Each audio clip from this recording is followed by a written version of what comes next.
Eh bien, merci beaucoup à toutes les organisations présentes qui se sont exprimées et à toutes celles qui m'ont invité aujourd'hui à intervenir devant vous ce soir. Merci beaucoup à vous parce que vous êtes nombreux et j'en suis vraiment ravi. Merci d'avoir consacré votre soirée à cet événement-là. Alors, comme ça a été dit, moi je suis donc Benjamin Fiorini, je suis maître de conférence en droit à l'Université Paris 8 et je suis secrétaire général de Jurdi pour Juristes pour le respect du droit international.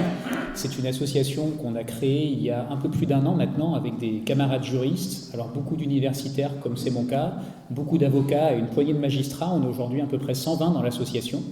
Et l'objectif de notre association, c'est à la fois de rappeler les règles impératives du droit international, d'en faire la promotion et essayer d'en faire assurer le respect à travers des actions juridiques concrètes. Alors le discours que je vais vous tenir, c'est pas un discours consistant à dire que le droit international est l'alpha et l'oméga, que le droit international va nous sauver par lui-même, par sa simple existence. C'est pas ça du tout, parce que comme ça a été rappelé déjà dans les allocutions précédentes, en vérité, le droit international est actuellement bafoué, piétiné par Israël et ses alliés, notamment les États-Unis. On reviendra peut-être tout à l'heure sur la question du plan Trump et de ses implications en droit international, de la violation manifeste du droit international qu'il constitue. Non, mon idée c'est de faire passer le message selon lequel le droit international, malgré le fait qu'il soit actuellement appliqué de manière à géométrie variable, malgré ses imperfections presque congénitales, eh bien, ce droit international, ça reste un levier pour soutenir la cause palestinienne, un levier qui ne peut pas, bien évidemment, être actionné indépendamment d'autres, mais ça fait partie des leviers importants qui, historiquement, d'ailleurs, a accompagné cette cause-là, et j'aimerais vous en donner l'illustration à travers différentes actions que, justement, on a initiées au niveau de notre association, dont certaines que je vais vous annoncer maintenant, qui ne sont pas encore médiatisées, donc vous allez avoir en primeur quelques annonces ce soir. Alors, pour commencer, je pense qu'il est important de dire que le droit international, c'est aussi un droit qui va définir certains concepts, définir certaines notions, et grâce à cet appui-là, ça nous permet de mettre des mots sur des situations. Et le premier mot sur lequel j'aimerais qu'on revienne, c'est notamment ce mot-là de génocide. Parce que si on a créé l'association, c'est aussi en partie pour ça, c'est qu'on a observé que dans les discours politiques ou les discours médiatiques, on disait, pour le dire très clairement, vraiment n'importe quoi sur ce qu'était cette qualification. On a pu entendre dire, je ne sais pas, par exemple, que ce qui se passait actuellement à Gaza, ça ne pouvait pas être un génocide parce qu'il n'y avait pas assez de morts. Voilà.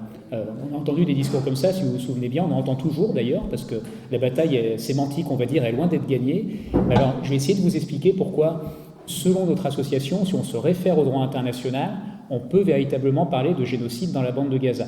Étant précisé que cette qualification de génocide n'est pas exclusive d'autres. C'est-à-dire qu'on a très bien dans la bande de Gaza des faits qu'on peut qualifier de crimes de guerre ou de crimes contre l'humanité, ce qui est déjà pas mal, ce qui est déjà énorme, mais on ne renoncera pas à ce terme génocide puisqu'il désigne ce qui se passe lui aussi. Alors, je vous explique pourquoi. En fait, ce terme génocide, on peut l'utiliser à des fins politiques, on peut aussi l'utiliser justement dans un sens juridique. Et juridiquement, sa définition est donnée par la Convention de 1948 pour la prévention et la répression du crime de génocide, définition qui est reprise dans le statut de Rome, qui est le statut de la Cour pénale internationale, qui fixe la compétence de la Cour pénale internationale. Et le génocide y est défini comme une série d'actes graves, alors ça peut être des meurtres, ça peut être des atteintes graves à l'intégrité physique ou psychique, ça peut être soumettre une population à des conditions d'existence de nature à entraîner sa destruction, ou ça peut être des transferts d'enfants. En gros, c'est les 4 actes qui peuvent être constitutifs de génocide. Avec cette particularité, et ça c'est une particularité qui tient à l'élément intentionnel qui en fait conduit ces différentes actions, ces différents crimes, c'est que ces actes dont je viens de vous parler doivent être réalisés dans l'intention de détruire tout ou partie, et je dis bien tout ou partie, parce qu'on a aussi entendu l'argument consistant à dire que tant qu'il y aura encore un Gazaoui vivant, ça ne serait pas un génocide, on l'a quand même entendu dire.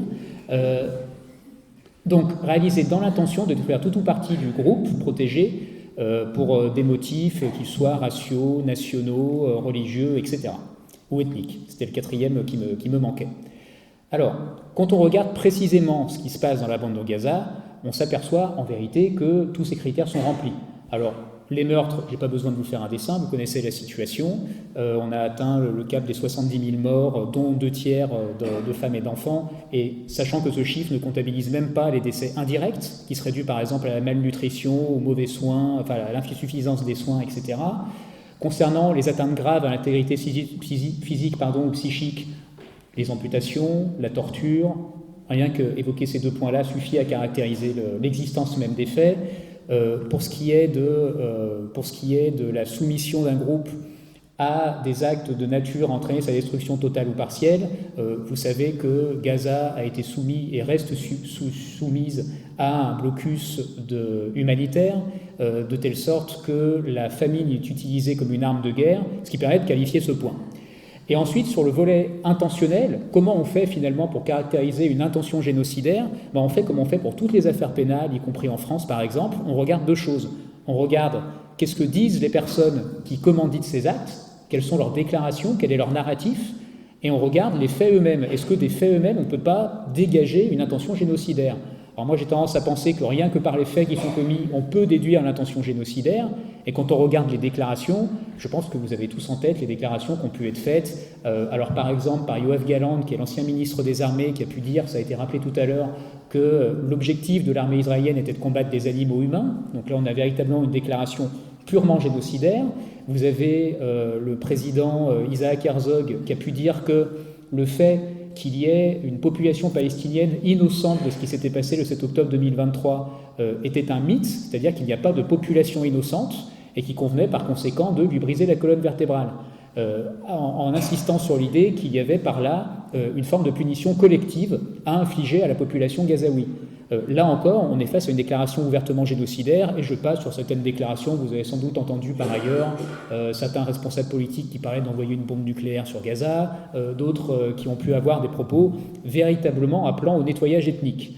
Bon, si vous additionnez tous ces éléments, il se trouve qu'au sein de notre association, nous considérons, et nous ne sommes pas seuls à le considérer, qu'il y a bien un génocide. Je dis que nous ne sommes pas seuls à le considérer, parce que vous savez là aussi probablement qu'il y a une multitude, et je dirais même une convergence exceptionnelle de rapports internationaux qui sont venus appuyer cette qualification.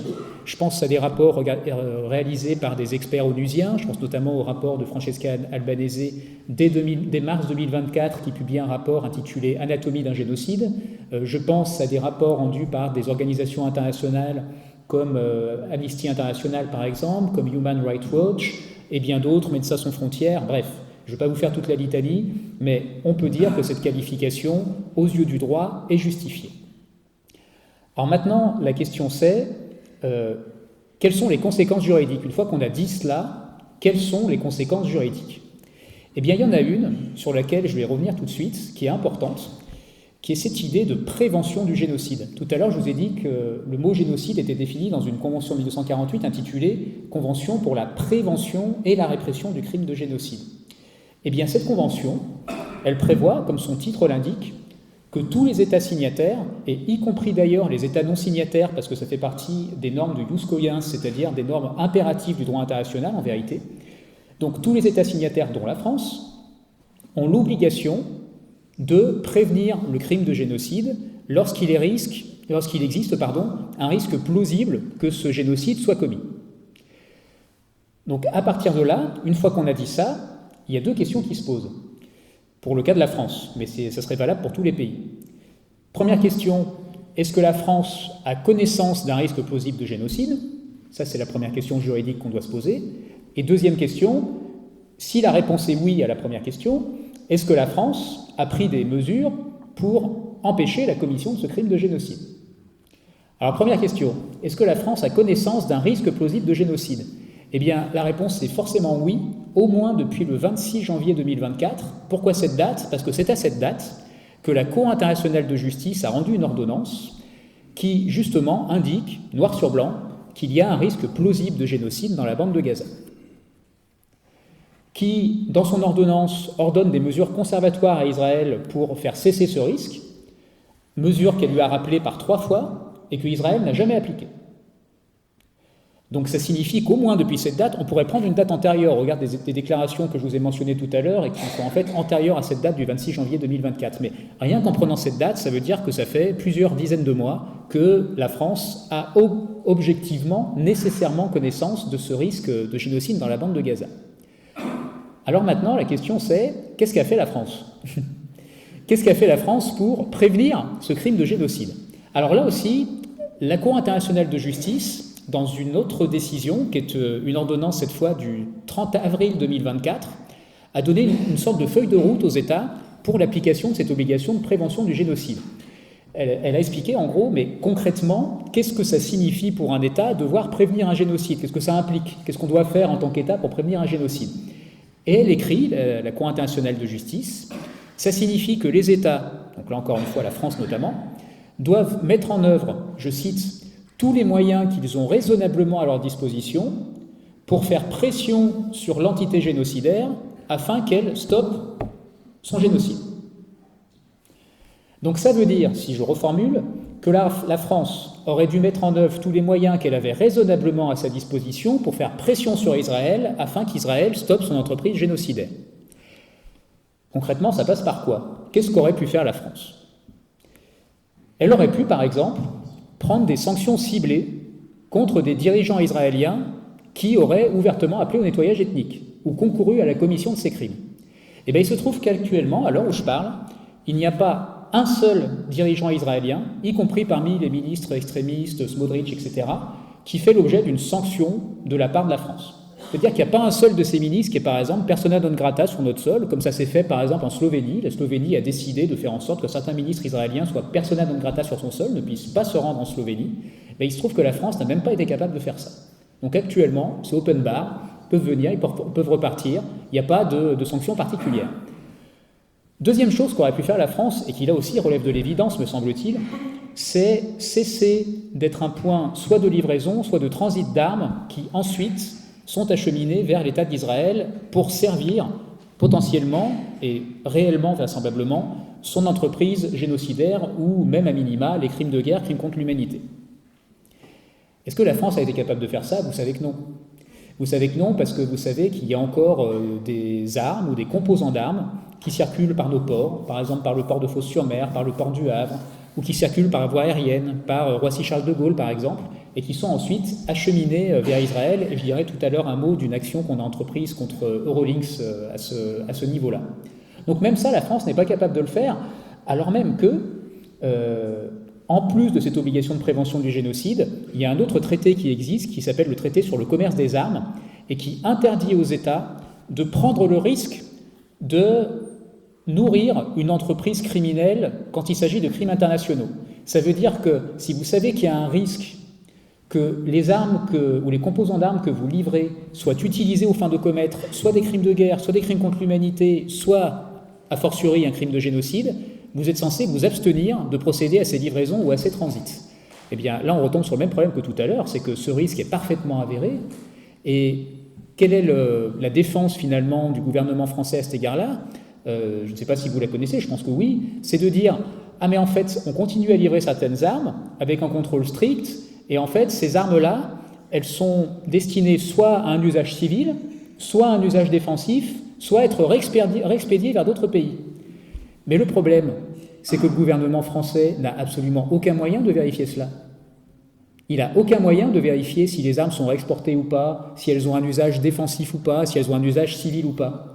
Ça veut dire que la défense qui nous est opposée ne tient pas compte du risque que ces armes soient utilisées dans le contexte génocidaire, et par conséquent, cette défense est nulle et non avenue. Nulle et non avenue. Ça a d'ailleurs été reconnu par le PDG d'Eurolinks, qui lui-même a dit, en vérité, on n'a pas de moyen de contrôler véritablement ce que deviennent ces composants. Voilà. Donc à partir de ce moment-là, je ne vois pas comment le gouvernement français pourrait légitimement se prévaloir de cette défense-là. Donc ça, c'est un deuxième point. Alors, qu'est-ce qu'on aurait pu imaginer d'autre? On aurait pu imaginer des sanctions économiques contre Israël. Moi, j'en ai pas vu. Je ne sais pas si vous en avez vu. Moi, j'en ai pas vu. On aurait pu imaginer beaucoup de choses. Là, on en a parlé tout à l'heure. Peut-être faire un inventaire de nos coopérations universitaires, technologiques, qui risqueraient de contribuer au processus génocidaire. On n'a jamais réalisé cet inventaire. Et de toute façon, on ne l'a pas réalisé pour une raison simple. C'est que pour prévenir un génocide, il faut déjà avoir la lucidité de se poser la question de savoir s'il y en a un. Or, vous vous souvenez probablement des déclarations de notre président de la République qui, il y a quelques mois, lorsqu'il a été interrogé, me semble-t-il, c'était par TF1 si je ne dis pas de bêtises, on lui a posé la question de savoir « Qualifiez-vous la situation actuelle à Gaza de génocide ?» Et il a répondu « Ça, c'est une question que je réserve aux historiens. » Or, dire cela si on y réfléchit bien. Bon, déjà, c'est une indécence manifeste parce que ça veut dire, écoutez, peut-être qu'il y a un génocide en cours, mais moi, ça ne me concerne pas. Hein. Et deuxième chose, la convention de 1948 dont je vous parlais à l'instant, c'est pas une convention d'historiens, c'est pas une convention de commémoration, c'est une convention qui a des effets juridiques concrets et qui oblige les États à prévenir un génocide quand il y a un risque plausible qu'il soit commis. Donc Emmanuel Macron, quand il dit ça, eh bien, il dit finalement, avec ces mots, je me moque de la Convention de 1948, cette obligation de prévention ne me concerne pas, et accessoirement, il admet implicitement qu'il ne respecte pas son mandat constitutionnel, parce que vous savez peut-être que le président de la République, au titre de l'article 5 de la Constitution, il est garant du respect des traités et des conventions. Donc en fait, quand il dit ça, il se met en dehors de son rôle présidentiel. Bon, donc vous avez vu qu'on a essayé d'examiner tout ce que la France aurait pu faire. Il y avait une case, elle l'a fait, elle l'a pas fait. On a coché que les cases, elle l'a pas fait. Donc elle n'a rien fait. Et c'est la raison pour laquelle, avec notre association Jourdi, on a engagé une procédure contre la France qui est actuellement pendante devant le Conseil d'État, où on attaque la France pour non-respect de la Convention 1948 sur la prévention du crime de génocide.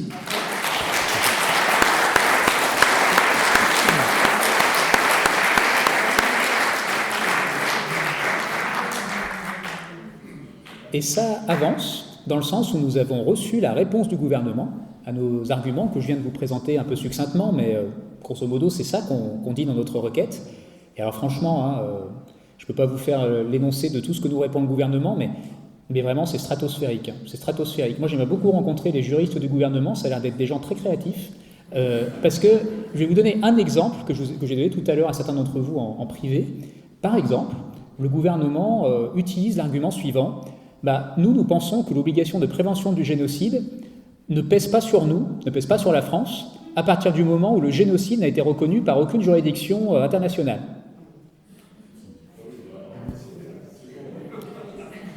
Alors, il y a peut-être une recherche à faire au niveau du mot prévention, du côté du gouvernement. Non, mais c'est-à-dire que c'est absurde, parce que si on reconnaît l'existence du génocide, ça veut dire qu'on ne l'a pas prévenu. Et l'obligation de prévention du génocide, elle intervient nécessairement avant qu'il soit commis. Enfin, vous voyez, c'est absurde. Et en fait, l'argumentaire du gouvernement, c'est une succession de choses de cette nature. On nous dit aussi, mais regardez, on a quand même fait beaucoup de choses, on a reconnu la Palestine. Reconnaître la Palestine, déjà, c'est la moindre des choses, parce que quand il y a un État qui existe, il faut savoir le reconnaître. Et deuxième chose, je ne vois pas ce que ça a à voir avec l'obligation de prévention, c'est des choses qui sont complètement déconnectées. Enfin voilà. Donc c'est pendant devant le Conseil d'État, on aura la réponse, on ne sait pas exactement quand d'ailleurs, mais ça sera bientôt audiencé, parce que là, on en est à la phase où nous, on a produit notre réplique à l'argumentaire du gouvernement, donc ça devrait, on n'a pas de calendrier précis, mais être jugé probablement début 2026. Cette action qu'on a faite contre la France, on a fait la même chose contre l'Union européenne. Parce que l'Union européenne, en tant qu'organisation d'État, est soumise en fait exactement aux mêmes obligations que la France que je vous expliquais. Elle n'est pas signataire à proprement parler de la Convention de 1948, mais elle est quand même soumise à cette Convention, puisque, encore une fois, c'est une norme impérative du droit international. Et la question c'est, qu'est-ce que l'Union européenne a fait pour, là encore, mettre en œuvre, exécuter son obligation de prévention du génocide ? Et là encore, la réponse est non. De toute façon, il suffit de faire un comparatif avec ce qui s'est passé pour la Russie. Vous savez qu'à la Russie, on en est, je crois, alors je ne sais plus si on en est au 22e ou 23e train de sanctions. Pour Israël, on n'est même pas au premier train de sanctions, même pas un petit wagonnet, rien. Il n'y a pas de sanctions. Et alors, avec cet épisode quand même hallucinant, où finalement, les services de l'Union européenne eux-mêmes, les fonctionnaires de l'Union européenne, constatent qu'il y a une violation grave des droits humains commise par l'État d'Israël. Ce même service constate qu'il y a un accord de libre association entre l'Union européenne et Israël et que cet accord, dans son article 2, est conditionné au respect des droits humains par Israël. La logique aurait voulu que par conséquent, on révise, voire on suspende cet accord. Et finalement, qu'est-ce que ça a donné ? Comme vous le savez, strictement rien. C'est-à-dire que cet accord n'a été ni révisé, ni suspendu, rien. Par conséquent, avec notre association, comme je le disais, alors ce qu'on a fait, c'est assez méconnu, mais c'est dommage d'ailleurs que ça soit méconnu, parce que c'est un recours intéressant. on a fait ce qu'on appelle un recours en carence, c'est-à-dire que dans les traités qui organisent le fonctionnement de l'Union européenne, vous avez une disposition qui permet d'agir lorsque vous considérez qu'il y a une institution de l'UE, donc en l'occurrence c'est la Commission européenne et le Conseil de l'Union européenne, qui précisément ont failli à leur mission, ont eu une carence, en l'occurrence carence dans le respect du droit international. Donc on a engagé cette procédure devant une institution qui est assez méconnue, qui s'appelle le tribunal de l'Union européenne. C'est pas la CJUE, on parle souvent, vous savez, de la Cour de justice de l'Union européenne, là c'est devant le TUE, d'ailleurs, tribunal de l'Union européenne. Le tribunal de l'Union européenne a retoqué notre demande pour une raison de forme, considérant qu'en tant qu'association, qui a pourtant dans ses statuts la défense du respect du droit international, nous n'avions pas intérêt à agir. Décision que nous trouvons absolument scandaleuse au regard de la jurisprudence de la Cour de justice de l'Union européenne, qui semble reconnaître qu'au contraire, nous avons dans ce cas-là un intérêt à agir. Donc nous avons fait un appel devant la Cour de justice de l'Union européenne, et il se trouve que notre affaire est prise très au sérieux, et qu'elle a été rattachée à d'autres affaires qui portent un petit peu sur le même point. Et par conséquent, la CJUE, donc Cour de justice de l'Union européenne, rendra sur ce point de droit une décision dans les mois à venir. Là encore, on n'a pas de calendrier précis, c'est terrible, c'est le temps judiciaire, mais on espère remporter une victoire qui d'ailleurs sera une victoire qui bénéficiera aussi à de nombreuses associations dans l'Union européenne, qui permettront à ces associations de davantage mettre en cause finalement les politiques de l'Union européenne lorsqu'elles dérivent et qu'elles ne respectent pas le droit international. Donc voilà pour ce qui concerne l'obligation de prévention, et là je vous ai parlé finalement de l'obligation de prévention qui pèse sur les États et sur les organisations d'États, en l'occurrence l'Union européenne. Mais je vais quand même dire autre chose, c'est que cette obligation-là, et plus généralement, je sors un petit peu de la question de la prévention du génocide, l'obligation de ne pas concourir à la commission de crimes internationaux, ça ne pèse pas que sur les États ou sur les institutions publiques, ça pèse aussi sur les entreprises. Et c'est pourquoi, avec l'association, on a aussi mis en œuvre un certain nombre de recours, actionné un certain nombre de leviers juridiques contre des grandes entreprises qui précisément concourent à la commission de ces crimes-là. Je vais vous donner, je ne vais pas peut-être toutes les mentionner parce qu'il y en a beaucoup, mais peut-être vous donner une série d'exemples. Alors par exemple, nous avons agi sur le terrain civil, c'est-à-dire que nous, en tant que jeune association, on ne peut pas encore agir au pénal. Donc on ne peut pas porter plainte, par exemple, pour crimes de guerre et contre l'humanité. Ça, on pourra le faire dans 3 ans, mais pour l'instant, on ne peut pas. Mais on agit au civil contre BNP Paribas. Pourquoi contre BNP Paribas? Parce que depuis 2017, en France, vous avez une loi qui prévoit que toutes les entreprises, notamment celles qui mènent des opérations à l'échelle internationale, ont ce qu'on appelle un devoir de vigilance. C'est-à-dire qu'elles doivent s'assurer que les activités qu'elles mènent ne concourent pas à la violation de droits humains de quelque manière que ce soit. Et il se trouve que BNP Paribas, dans son plan de vigilance de l'année 2024, a curieusement oublié de mentionner certains des liens qui lui lissaient à Israël. Elle a oublié par exemple de mentionner qu'elle avait garanti une souscription à hauteur de 8 milliards de dollars au bénéfice du gouvernement israélien. Elle a oublié également de mentionner ses liens avec la société Elbit Systems, qui, vous le savez peut-être, est l'un des principaux fournisseurs d'armes de l'armée israélienne. Donc on a agi devant le tribunal judiciaire de Paris, et là, l'audience se déroulera probablement, là encore, début 2026. Et on espère que la BNP sera condamnée pour manquement à son devoir de vigilance en la matière. Autre exemple que je peux vous donner, nous avons agi, alors conjointement d'ailleurs avec la Ligue des droits de l'homme, contre la plateforme Airbnb. Pourquoi contre la plateforme Airbnb? Parce que vous savez certainement que dans les colonies illégales israéliennes, je dis illégales tout simplement parce que ça a été reconnu et encore très récemment confirmé par la Cour internationale de justice dans un avis d'octobre 2025, et ça avait été dit auparavant en 2024. Donc dans ces colonies totalement illégales, il se trouve qu'il y a des logements qui sont mis en location par des colons sur la plateforme Airbnb. Et lorsque Airbnb fait ça, et je pourrais d'ailleurs dire la même chose pour Booking, contre laquelle on a également intenté une action, quand Booking ou Airbnb font ça, eh bien, ils commettent déjà des infractions pénales. Pourquoi? Parce que la colonisation, c'est considéré au niveau de la justice pénale internationale comme un crime de guerre, et par conséquent, quand Airbnb ou Booking donnent son appui à cela, eh bien, Airbnb commet à la fois du blanchiment de crimes de guerre et du recel de crimes de guerre, parce que Airbnb profite finalement de cette situation-là.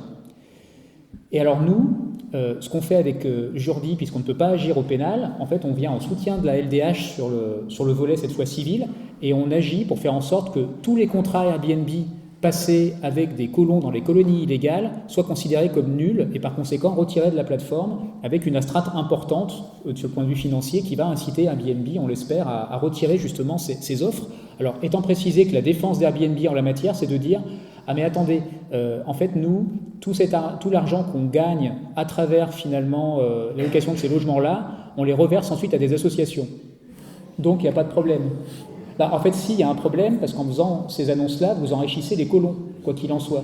Et en enrichissant les colons, vous contribuez, à votre manière, à la commission d'un crime de guerre et un processus illégal de colonisation. Autre exemple que je peux donner, je vais peut-être me limiter à 2 autres exemples, après je passerai à autre chose.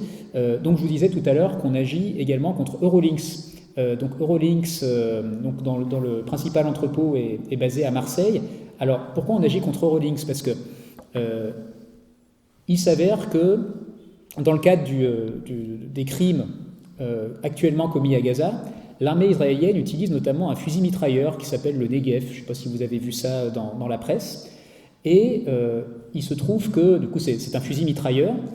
Et il y a, pour faire fonctionner ce fusil mitrailleur, besoin de maillons qui, en fait, solidarisent les balles entre elles et qui font qu'on peut tirer des rafales de balles. Et il se trouve que ces maillons sont justement fournis par la société Eurolinks.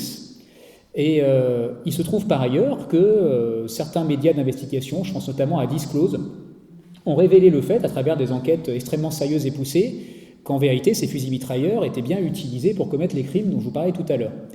Donc ça veut dire qu'on a une entreprise française, Eurolinks, qui est en contrat, alors en l'occurrence avec, donc c'est EMI System, mais qui est en fait une filiale de Elbit System dont je vous parlais tout à l'heure, qui fournit à Israël les moyens de commettre ces crimes. En tout cas, c'est ce qu'on redoute, puisque c'est ce que révèlent les médias d'investigation. Donc on s'appuie sur ces éléments-là pour demander la nullité de ces contrats. On demande à ce que le contrat soit annulé, et pour demander à ce que le contrat soit annulé, on utilise une notion juridique qui s'appelle l'ordre public. En fait, un contrat en France, de manière générale, il ne peut être valable que s'il ne porte pas atteinte à l'ordre public. Et il y a 3 dimensions de l'ordre public, si je rentre un tout petit peu dans le détail juridique, mais vous allez voir, c'est pas trop long. C'est en gros, il y a l'ordre public international, et ça renvoie notamment au fait qu'on ne peut pas avoir de contrats qui vont à l'encontre des règles impératives du droit international, par exemple l'obligation de ne pas commettre un génocide, ou de ne pas commettre un crime contre l'humanité, ou de ne pas commettre un crime de guerre. On a l'ordre public européen qui finalement reprend cette idée-là, et on a l'ordre public français de notre pays qui sanctionne en fait lui aussi dans son code pénal les génocides, les crimes contre l'humanité, les crimes de guerre. Donc on se base sur cette triple violation de l'ordre public pour demander la nullité de ces contrats et que Eurolinks rompe ces contrats sous astreinte. Et sous astreinte, c'est-à-dire que s'il ne le fait pas, il se prend des pénalités de 50 000 € par jour, c'est assez dissuasif, y compris pour Eurolinks. Et là, ça va aller assez vite, vraisemblablement, parce que l'audience est déjà prévue devant le tribunal judiciaire de Marseille le 23 mars. Donc prenez date, prenez date, ça va arriver assez rapidement. Et alors, peut-être quatrième et dernière action, et c'est là je vous fais une petite révélation en direct ce soir, puisque ça va être publié demain sur nos réseaux. On va également agir, alors cette fois en Belgique, on ne va pas agir en France, contre Swift. Je ne sais pas si vous connaissez Swift. Donc en gros, oui, je pense que donc c'est une sorte de coopérative qui permet justement la fluidification des échanges bancaires internationaux. Et nous, on considère qu'à partir du moment où il y a des banques israéliennes, il y en a 6 qu'on a ciblées à travers notre action, à partir du moment où il y a des banques israéliennes qui font des transferts financiers, qui contribuent soit à la commission de crimes internationaux, soit au processus de colonisation, soit les deux, eh bien Swift, en tant qu'entreprise basée en Belgique, concourt, elle aussi, à la commission de ces infractions ou du processus de colonisation et se met par conséquent en marge du droit international. Et c'est la raison pour laquelle on agit pour que Swift, en fait, suspende ces possibilités de transfert. Alors, pas tous les transferts, évidemment, parce qu'il faut faire, c'est de la microchirurgie, c'est-à-dire qu'il y a des transferts qui ne posent pas problème, il y a des transferts qui posent problème, mais en tout cas, interrompre les transferts qui posent problème, là encore, sous une astreinte financière assez importante. Donc on verra, vous aurez ça dans les médias demain matin, normalement, ou après-demain, mais en tout cas, voilà, ça va... Et ça, c'est un gros sujet, parce que vous savez que Swift, par exemple, a été utilisé dans le cadre des sanctions mise en place par l'Union européenne contre la Russie. Contre Israël, ça n'a jamais été évoqué. Vous savez que SWIFT, actuellement, n'a même pas mis en place une enquête interne pour savoir s'il y avait des virements problématiques. On en est là quand même. C'est-à-dire qu'il n'y a même pas le commencement d'une once de début d'esquisse de plan au niveau de SWIFT. Il n'y a rien. Donc là, au moins, il y aura peut-être quelque chose. Il y aura peut-être quelque chose. Donc voilà la révélation du soir. Alors, pour... je ne sais pas s'il me reste un peu de temps. Ouais. Vas-y, dans encore 5 minutes. Ouais, ok. Alors, juste pour terminer sur un point. Là, j'ai beaucoup parlé des obligations de prévention, qu'on ne doit pas concourir à la commission d'un génocide, etc. Il y a un autre point qui nous soucie à Jurdi, même si, encore une fois, on n'a pas forcément les leviers pour agir au pénal, on peut quand même agir en soutien d'autres associations, c'est la question de la répression du génocide et la répression en général des crimes qui sont commis. Que ce soit génocide, crime contre l'humanité, crime de guerre, torture, ségrégation, apartheid, etc. En fait, il y a deux questions qui se posent, c'est est-ce que les auteurs de ces crimes ou les complices de ces crimes, on peut les sanctionner au niveau international? Et là, ça va renvoyer à l'action non pas de la Cour internationale de justice, mais de la Cour pénale internationale, je vais y revenir en premier lieu. Et la deuxième question qu'on doit se poser, c'est est-ce que les auteurs de ces crimes, on peut les poursuivre devant nos juridictions à nous, c'est-à-dire au niveau national, devant les juridictions françaises? Alors je commence par le niveau international. Vous savez que la CPI a émis 2 mandats d'arrêt, c'était en novembre 2024, l'un contre Benjamin Netanyahou, donc le Premier ministre, et l'autre contre Yoav Gallant, ancien ministre des Armées, 2 mandats d'arrêt pour crimes de guerre et crimes contre l'humanité. Pas encore pour génocide, je dis encore, tout simplement parce que ça peut évoluer dans le temps. C'est-à-dire que la Cour pénale internationale pourrait faire évoluer les qualifications, ce qui pour l'instant semble difficile, non pas d'un point de vue juridique, mais d'un point de vue pratique, parce que vous savez à quoi s'expose actuellement la Cour pénale internationale, et ceux qui la composent, avec des sanctions américaines qui sont particulièrement dures et qui transforment la vie en calvaire. Je pense que vous avez vu, j'imagine, les interviews du juge français, ce qui subit d'ailleurs est assez analogue à ce que subit actuellement Francesca Albanese, que j'ai rencontré il y a 2 semaines et qui m'expliquait, mais je pense qu'elle l'a expliqué aussi dans la presse par ailleurs, donc c'est pas un scoop, mais qu'en clair, voilà, elle peut plus utiliser de carte bancaire. Quand elle se déplace en France pour une conférence, elle peut pas louer de voiture parce que ça signifierait utiliser une carte bancaire qu'elle ne peut pas. Enfin, c'est vraiment très compliqué, sans compter les menaces personnelles, etc., reçues à son domicile. Bref. En tout cas, pour l'instant, c'est crime contre l'humanité, crime de guerre. Il se trouve que Benjamin Netanyahou, et ça c'est avéré, il n'y a pas de doute sur ce point, a survolé notre territoire à au moins 3 reprises. Peut-être 4, mais au moins 3 reprises. Et disons que nous, au niveau du Jordi, ça nous surprend. Ça nous surprend pourquoi? Ça nous surprend parce que la France, c'est un État membre du statut de Rome. Ça veut dire que c'est un État qui, normalement, en tant qu'État signataire du statut de Rome, donc du statut qui fonde l'action de la Cour pénale internationale, est censé coopérer avec la Cour pénale internationale pour mettre à exécution ses mandats d'arrêt. C'est une obligation qui est prévue dans le statut. En gros, le statut prévoit 2 choses. 1, il n'y a pas d'immunité pour les chefs d'État, c'est article 27 de mémoire, et deuxio, article 86 du statut, tous les États signataires doivent coopérer à la mise à exécution des mandats d'arrêt. Alors, nous on s'interroge sur la situation, puisque vous savez que le Quai d'Orsay, quelques jours après que les mandats ont été émis, parce qu'on sent qu'il y a eu une phase de réflexion, a communiqué pour dire que Benjamin Netanyahou, et Yoav Gallant d'ailleurs, pourraient vraisemblablement bénéficier d'une immunité. Ce qui va totalement à l'encontre de ce que dit le statut de Rome. Et alors là où c'est amusant, c'est que quelques mois plus tôt, je crois même 1 mois plus tôt, il se trouve que Vladimir Poutine, qui lui aussi fait l'objet d'un mandat d'arrêt de la Cour pénale internationale, avait fait un voyage diplomatique en Mongolie, et il se trouve que la Mongolie est également un État parti au statut de Rome. Ce qui veut dire que logiquement, la Mongolie aurait dû l'arrêter. Et à l'époque, la France, officiellement, à travers une communication officielle, s'était émue du fait que les mandats de la CPI ne soient pas respectés par la Mongolie. Alors que là, mais c'est exactement la même situation. C'est exactement la même situation, et le Quai d'Orsay fait un revirement à 180 degrés et dit exactement le contraire. Alors nous, on s'est interrogé, mais en fait, quand un avion gouvernemental traverse notre territoire, on imagine que ça ne doit pas se faire comme ça, sans communication antérieure. Il doit bien y avoir un accord, parce que Benjamin Netanyahou ne prendrait pas le risque de se faire détourner une fois dans le ciel français. Et vu qu'à Jordi, on n'est pas du tout spécialiste de droit aérien à la base, hein, le droit aérien, c'est vraiment un droit très particulier, donc on n'y connaît rien de base, donc on fait des recherches, et on s'aperçoit qu'effectivement, quand un avion gouvernemental traverse notre territoire, eh bien, il faut demander l'autorisation aux autorités françaises. Et du coup, on dit, alors ça veut dire qu'il y a un document d'autorisation. Il doit même y avoir au moins 3 documents d'autorisation, puisque ça sera arrivé au moins 3 fois. On questionne le secrétariat général du gouvernement. L'idée qu'on a derrière la tête, ensuite, c'est d'attaquer cet acte-là, donc de faire condamner la France pour avoir donné cette autorisation en violation du droit international. Et on a une réponse du secrétariat général du gouvernement qui nous dit « il n'y a pas de document d'autorisation ». Mais alors, 2 jours après, vous avez une députée à l'Assemblée nationale, qui est une députée, alors je suis désolé, je ne me rappelle plus le nom, mais c'est une députée de la France Insoumise, qui pose une question à Jean-Noël Barrot, ministre des Affaires étrangères, et qui lui demande est-ce qu'il y a des autorisations de survol? Et là, le ministre dit oui, effectivement, il parle d'un survol, on a donné une autorisation. Il y a eu une mauvaise coordination au niveau des versions. Voilà. Alors du coup, nous, on se sert de cette déclaration du ministre, on réécrit au secrétariat général du gouvernement, vous nous avez raconté des cracks, là, le ministre, en séance à l'Assemblée nationale, aux questions au gouvernement, il nous dit le contraire. Donc, envoyez-nous ce document d'autorisation.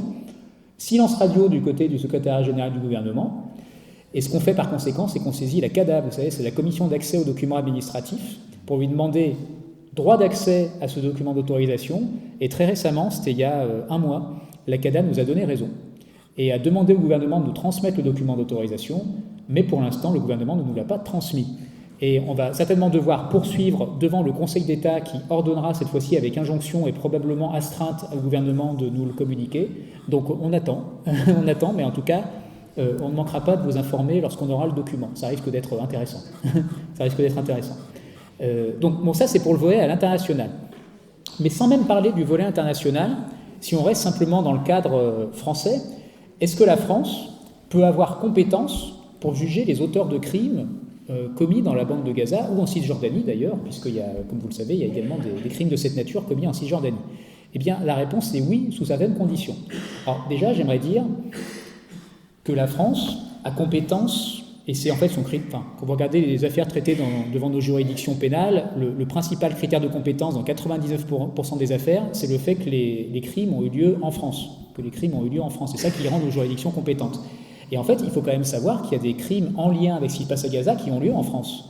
Par exemple, quand vous avez une personne qui, depuis la France, appelle au blocage de l'entrée d'aide humanitaire à Gaza, eh bien, ça, ce sont des faits qui peuvent être jugés par nos juridictions parce que l'appel, la provocation à une infraction qu'on appellera en l'occurrence complicité de génocide, complicité par provocation, est commise en France. Et il se trouve d'ailleurs que vous avez des personnes qui sont actuellement, qui font l'objet d'une information judiciaire, donc qui sont poursuivies pénalement, pour avoir commis cette infraction-là.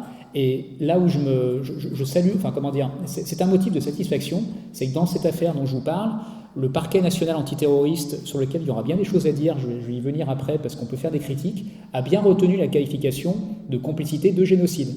Ils auraient pu louvoyer en retenant par exemple complicité de crimes de guerre, complicité de crimes contre l'humanité, pour ne pas prononcer le mot tabou génocide, mais là ils sont bien informés pour complicité de génocide. Donc ça c'est important.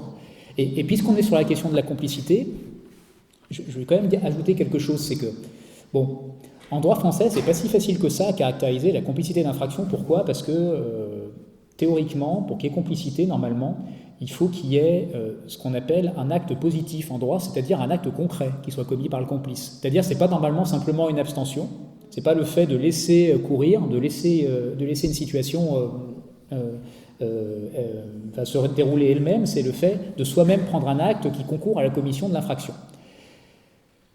Donc en fait, c'est un argument qu'on pourrait utiliser pour dire si la France ou les responsables politiques français se contentent de les faire, on ne peut pas les taxer de complicité. Mais alors, 2 choses à répondre à cela. La première, c'est que, déjà des actes concrets, on les a, c'est des livraisons d'armes, ça c'est concret. Et deuxième chose, c'est qu'il y a quand même des exceptions qui ont été instituées par notre jurisprudence, donc notamment par la jurisprudence de la Cour de cassation, qui par 2 jurisprudences très intéressantes a pu dire, alors d'une part, qu'il peut y avoir complicité lorsque le complice s'abstient d'exécuter une obligation qui pèse sur lui au regard de la loi ou d'un contrat, et en l'occurrence, l'obligation à laquelle je pense, c'est l'obligation de prévention du génocide. Voilà. Et deuxièmement, vous avez des jurisprudences, notamment une jurisprudence de la Cour de cassation, qui nous dit que on peut parler de complicité si l'abstention en question a soit renforcé l'agresseur dans sa détermination, soit découragé la résistance de la victime. Et à partir du moment où vous avez, par exemple, je prends cet exemple-là, mais c'est un peu au hasard, bien évidemment, mais vous avez des responsables politiques qui ont pu, alors même qu'on était au pic du processus génocidaire, apporter leur soutien inconditionnel à l'action israélienne, et bien ça, c'est typiquement le genre de déclaration qui peut fortifier l'agresseur dans sa détermination en se disant, de toute façon, personne ne s'en prendra à moi, personne ne m'arrêtera. Donc, complicité, on en reparlera dans quelques années. Ça ne se fera pas tout de suite, mais je pense que la question juridiquement va vraiment se poser. Et alors, pour venir sur des faits qui se déroulent véritablement à Gaza ou en Cisjordanie cette fois, là, on a la possibilité aussi, au niveau des juridictions françaises, dans certains cas, de condamner les personnes qui commettent ces actes graves, que ce soit génocide, crime de guerre, crime contre l'humanité, torture à Gaza, meurtre, viol, etc. Alors, les deux possibilités, c'est les suivantes. Déjà, on peut poursuivre des personnes qui ont une nationalité française qui commettent des faits criminels à l'étranger. Et là, je pense notamment aux soldats franco-israéliens. Vous savez que les soldats franco-israéliens, ça représente un contingent très important dans l'armée israélienne. C'est selon les estimations, parce que c'est pas très clair, mais ça serait à peu près 4000 personnes. Alors ça ne veut pas dire qu'on va poursuivre ces 4000 personnes, mais en tout cas, si on identifie que parmi ces 4000 personnes, il y en a un certain nombre qui se sont livrées elles-mêmes ou qui se sont rendues complices de certaines de ces exactions, on peut les juger devant nos tribunaux. Et il y a déjà au moins 3 plaintes qui ont été déposées en France, alors 2 contre 2 snipers franco-israéliens qui auraient procédé à des exécutions sommaires, et une autre contre un soldat qui a publié une vidéo, vous savez, en lien avec des tortures sur des prisonniers palestiniens. Alors là, c'est là où j'en viens sur le PNAT. Donc le parquet national antiterroriste, qui comme son nom ne l'indique pas, a aussi une compétence exclusive pour poursuivre les crimes de guerre, crimes de génocide, crimes contre l'humanité. Là, dans ces affaires-là, le PNAT a considéré qu'il y avait seulement raison d'agir pour des crimes de guerre. C'est-à-dire qu'il ne retient pas les qualificatifs de crimes contre l'humanité et de crimes de génocide. Mais après, il faut savoir qu'il y a une instruction qui a été ouverte, donc c'est un juge d'instruction qui pilote finalement ces affaires désormais, et en fait, la question des qualifications pénales va être réouverte par le juge d'instruction. C'est-à-dire qu'on va quand même pouvoir discuter en fait de ces qualifications de génocide, de crime contre l'humanité. Il y a une autre voie juridique pour juger, c'est lorsqu'il y a des victimes françaises. C'est plus l'auteur qui est français, ce sont les victimes françaises, ce qu'on appelle en droit la personnalité passive, on appelle ça comme ça. Et là aussi, il y a une affaire en cours, vous avez peut-être entendu parler de ça, c'est une grand-mère qui est française et qui a perdu 2 petits-enfants, un de 6, de 9 ans, dans un bombardement dans une maison dans la bande de Gaza.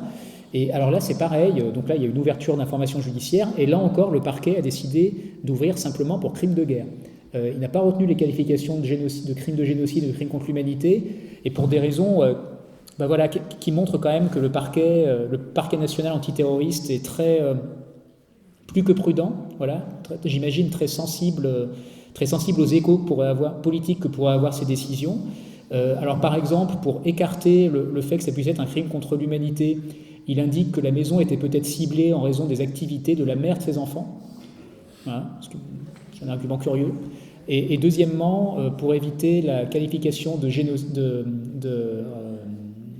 l'autre qualification, il dit que dans les mandats qui ont été émis par la CPI, les bombardements ne figurent pas parmi les crimes contre l'humanité commis. Ce qui là aussi est un argument un peu curieux, parce qu'on ne voit pas en quoi le parquet serait tenu par les mandats d'arrêt de la CPI. Enfin, c'est très curieux, mais voilà. De toute façon, à partir du moment où il y a instruction, on pourra quand même remettre sur la table ces qualificatifs de génocide et de crimes contre l'humanité, mais c'est simplement que ça dénote une forme de prudence excessive, on va le dire comme ça, de la part du parquet. Et alors, dernière possibilité pour juger des personnes qui commettent ces crimes-là dans la bande de Gaza ou en Cisjordanie, alors c'est ce qu'on appelle la compétence universelle. Je ne sais pas si vous avez entendu parler de cette notion. Compétence universelle, ça veut dire qu'on peut juger en France des faits qui ne sont pas commis par des Français, ni sur des Français, ni en France. Pourquoi ? Parce qu'on considère que les crimes commis sont tellement graves que nos juridictions doivent quand même s'en saisir, qu'elles ne peuvent pas laisser passer. Alors, sauf qu'en vrai, on appelle ça compétence universelle, mais c'est universel que pour une seule infraction. En vérité, c'est les tortures. Et pour les 3 autres, donc génocide, crime contre l'humanité, crime de guerre, c'est pas vraiment universel parce qu'il faut que l'auteur des faits réside habituellement en France. Qui, vous voyez, est une condition qui, quand même, vient drastiquement limiter les capacités d'action de nos juridictions. Et puis, par ailleurs, pour ces affaires-là, il se trouve que le PNAT, dont je vous parlais, le Parquet national antiterroriste, a une compétence exclusive. Ça veut dire que si le PNAT refuse, les victimes ne peuvent pas se tourner devant un juge d'instruction. Donc le PNAT peut faire office de verrou, finalement, pour que les procédures n'aient pas lieu, ce qui effectivement peut poser des problèmes. Bon. Je vais peut-être m'arrêter là pour laisser place à vos questions. Il y a plein de choses que je n'ai pas eu le temps d'aborder, mais alors, je vais juste terminer d'un mot. Bon, comme je vous disais au tout début de mon intervention, l'idée, encore une fois, c'est pas de dire que le droit international, c'est l'alpha oméga, qui fait tout par lui-même. Vous voyez bien qu'il se heurte à de nombreuses réticences, à de nombreuses politiques qui viennent le contrarier, qui viennent le rendre inopérant dans certains cas. Néanmoins, ça reste un levier très important qu'on peut actionner pour contribuer à notre échelle à faire changer les choses. Et c'est un levier qu'il faut actionner avec d'autres. Et je pense notamment tout simplement aux résistances populaires, aux actes qu'on peut, en tant que citoyen, mettre en œuvre. Et je rappellerai à cet égard que si vous lisez la Charte des Nations Unies, cette charte ne commence pas par nous, les États du monde, elle commence par nous, les peuples. Et je pense véritablement que si on veut que ce droit international devienne effectif, on a besoin de ce soutien populaire. Merci.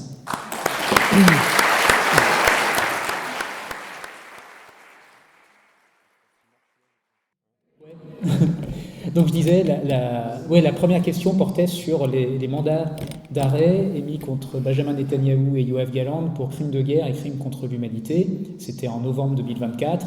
Et en gros, la question c'est en fait, comment on fait pour les exécuter, quoi. Et est-ce qu'on a une obligation de les exécuter? Alors, la Cour pénale internationale, elle a une faiblesse structurelle, c'est qu'elle n'a pas de force de police propre. C'est-à-dire qu'elle ne peut pas envoyer en fait, ses agents pour interpeller les gens un peu partout dans le monde. Elle ne peut fonctionner que si les États coopèrent. Il y a des États qui, par définition, ne vont pas coopérer, c'est les États qui n'ont pas signé le statut de Rome. Par exemple, les États-Unis, alors quoi que vous me direz, ils l'ont signé, mais ils ne l'ont jamais ratifié. Donc en fait, les États-Unis, par exemple, là, il n'y a pas de problème, ils ne vont jamais coopérer, c'est sûr.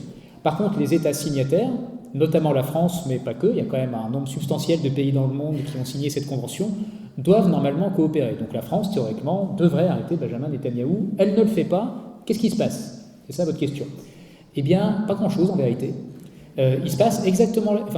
tout ce qui peut se passer, c'est la même chose finalement que ce qui s'est passé pour la Mongolie. Alors tout à l'heure, je vous parlais de la situation de la Mongolie, vous savez, qui a accueilli Vladimir Poutine sur son sol, alors qu'elle n'aurait pas dû le faire, ou en tout cas, elle aurait dû l'interpeller. Eh bien, qu'est-ce qu'a fait la Cour pénale internationale dans ce cas-là? Elle a rendu une décision constatant que la Mongolie avait violé le statut, et c'est là que la sanction doit tomber. Mais sauf que la sanction, vous allez voir, c'est pas terrible. Ce que fait la Cour pénale internationale, le seul truc qu'elle peut faire, c'est qu'elle renvoie cette question à l'Assemblée des États parties. C'est-à-dire que l'Assemblée de tous les États parties de la Cour pénale internationale sont obligés, finalement, de discuter de cette question. Et en fait, c'est l'occasion pour les États, j'imagine, si vous voulez, de faire valoir leur réprobation, une sorte de condamnation morale sur la Mongolie, en l'occurrence, une sorte de honte internationale. Mais bon, ça va pas plus loin que ça. Ça va pas plus loin que ça. Donc ça veut dire que finalement, si la France continuait dans sa négation, elle s'exposerait vraisemblablement à la même micro-sanction, mais pas bien davantage. Alors cependant, il y a quand même une nuance à ce que je viens de dire, c'est que si vous lisez le statut de la Cour pénale internationale et que vous lisez les dispositions françaises, du droit français qui transpose ces dispositions en droit français, en vérité, pour interpeller un ministre en exercice, ou pour interpeller en tout cas quelqu'un qui fait l'objet d'un mandat d'arrêt de la CPI, la Cour pénale internationale, normalement c'est le parquet qui doit procéder à cette interpellation, et théoriquement le parquet peut le faire alors même qu'il n'a pas encore reçu la consigne du garde des Sceaux de le faire. Donc si on avait un parquet courageux, je dis bien si on avait, eh bien potentiellement ça pourrait avoir lieu, mais vous aurez compris qu'on n'est pas tellement dans ces dispositions-là actuellement. Je ne dis pas, le parquet peut être courageux dans certains cas, mais pas dans ce cas-là. Pas dans ce cas-là. Donc ça, c'était la première question. Alors, deuxième question, donc cette date du 26 janvier 2024, alors à cette date, ce n'est pas un rapport onusien qui a été rendu, c'est une ordonnance de la Cour internationale de justice, et à travers cette ordonnance, elle a reconnu qu'il y avait un risque plausible de génocide dans la bande de Gaza. Et c'est à partir du moment où la CIJ, Cour internationale de justice, reconnaît l'existence de ce risque de génocide que ça déclenche obligatoirement l'obligation pour tous les États du monde de prévenir ce génocide. Donc ça impose à tous les États du monde de développer tous les moyens qu'ils ont raisonnablement à leur disposition pour empêcher, freiner, limiter cette entreprise génocidaire. Voilà. Pourquoi c'était important. Et votre deuxième question, ça portait sur le blocus. Alors le blocus est toujours à l'œuvre, que ce soit sur le plan maritime ou terrestre, ou aérien d'ailleurs. Sur le plan humanitaire, il y a tout de même plus de choses qui rentrent qu'à une époque. Vous savez qu'il y a une époque où il n'y a plus rien qui rentrait, notamment au mois de mars 2025. Donc il y a quand même de l'aide humanitaire qui rentre, mais de manière totalement sous-proportionnée, sous-calibrée par rapport aux besoins de la population palestinienne.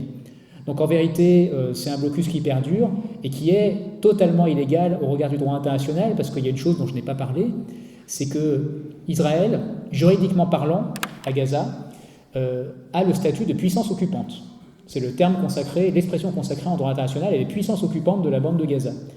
Et en tant que puissance occupante, le droit international, en l'occurrence c'est la 4e Convention de Genève, l'oblige à faire en sorte que la population qui vit sous occupation ne soit pas privée des biens indispensables à sa survie. Les biens indispensables à sa survie, c'est la nourriture, l'eau, les vêtements, les couchages, l'électricité, bref, c'est beaucoup de choses, c'est pas que l'eau et la nourriture, voilà, c'est d'autres choses. Sauf qu'actuellement, on sait qu'il y a tellement de difficultés qui sont faites à l'entrée et que par ailleurs tout ce qui peut rentrer c'est encore une fois sous-calibré, qu'en vérité il y a une parfaite violation de cette règle-là. Et d'ailleurs, de la même manière qu'il existe pour tous les États du monde une obligation de prévention du crime de génocide, eh bien tous les États du monde ont normalement l'obligation de faire respecter ces obligations humanitaires-là. Donc ça veut dire que la France, normalement, elle devrait aussi agir pour faire pression sur Israël pour que Israël respecte le droit humanitaire. Sauf que la France, là encore, me semble-t-il, ne le fait pas. Et c'est quelque chose qui est également dans le recours que nous avons introduit contre l'Union européenne. Ensuite, monsieur, vous avez posé une question sur la question des détentions administratives. Alors, ces détentions, oui, alors ces détentions administratives, et je soulignerais arbitraires pour la plupart d'entre elles. C'est-à-dire qu'on a énormément de prisonniers palestiniens qui, en vérité, sont détenus, mais on ne sait pas pourquoi. Parfois, d'ailleurs, on sait juste qu'ils ont disparu, mais on n'est même pas sûr du point de savoir s'ils sont détenus, s'ils sont morts, s'ils sont ailleurs, etc. Et alors ça, ce qu'on peut dire, c'est que, au regard du droit international et du droit français, lorsqu'une détention arbitraire est réalisée, c'est un crime.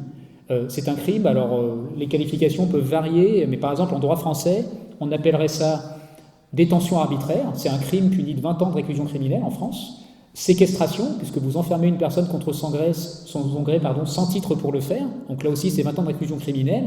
Et le fait, par exemple, d'aller chercher une personne pour la transporter dans l'endroit où on la détient, ça, c'est qualifié d'enlèvement. C'est un enlèvement. Donc là encore, c'est 20 ans de réclusion criminelle encourue.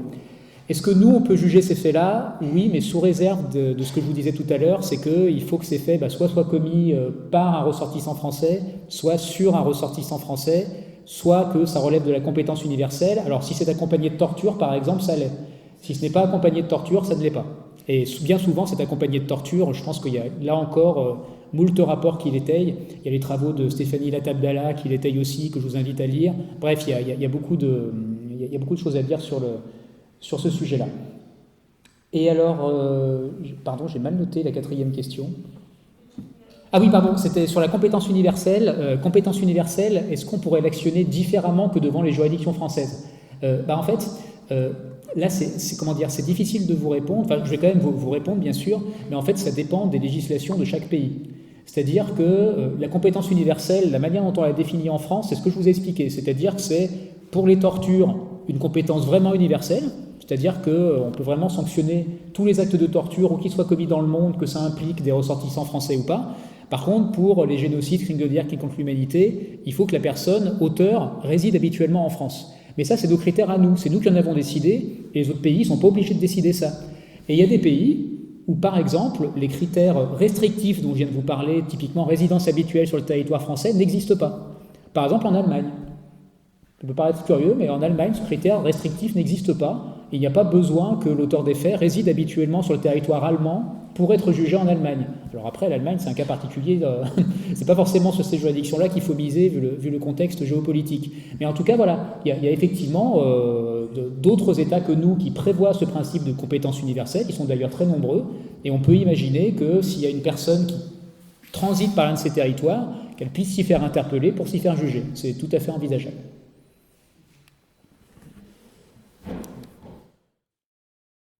Merci beaucoup pour toutes ces questions. Alors, je vais commencer par répondre à celle à laquelle j'ai oublié de répondre tout à l'heure sur la notion de terrorisme d'État.